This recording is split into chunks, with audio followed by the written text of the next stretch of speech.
Vor einiger Zeit bin ich 20 geworden. Das hat mich mega zum Staunen gebracht. Wow, schon 20 Jahre bin ich auf dieser Welt. So viel ist passiert in dieser Zeit. Mega Tolles und auch einiges nicht so Tolles. Ich bin wie jeder Mensch auch einigen Herausforderungen begegnet. Ich habe einige Kämpfe gehabt. Die gibt es wohl so in allen möglichen Variationen und jeder Mensch kämpft so ein bisschen mit etwas anderem. Aber ich denke, jeder hat sie. Aber mir ist irgendwie in den letzten paar Monaten so bewusst geworden, wow, überall, durch all die Kämpfe, durch all die Herausforderungen, durch all die dunklen Täler, hat Gott mich durchgeführt. Das hat mich irgendwie einfach umgehauen.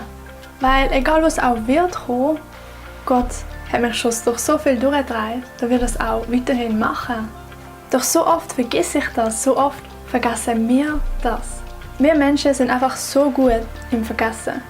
Wir vergessen, was Gott alles schon gemacht hat, wo uns alles schon durchgetragen hat, wenn er schon eingegriffen hat. Das mit dem Vergessen ist kein neues Phänomen. Schon in der Bibel hat es die Geschichte gegeben, wo das Volk von Israel in der Wüste umhergezogen ist. Sie sind immer wieder so Kämpfen begegnet, immer wieder so Herausforderungen begegnet. Sie haben das Gefühl gehabt, es geht nicht weiter. Sie haben kein Essen, sie verhungern. Es ist das Ende.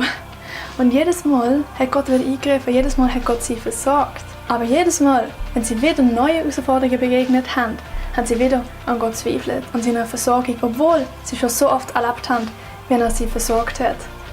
Genauso ist das doch auch bei uns. So oft vergessen wir einfach, was er schon gemacht hat. Doch das nächste Mal, wenn wir so vor Herausforderungen stehen, lasst uns nicht vergessen, was Gott alles gemacht hat. Gott ist treu gewesen bis jetzt.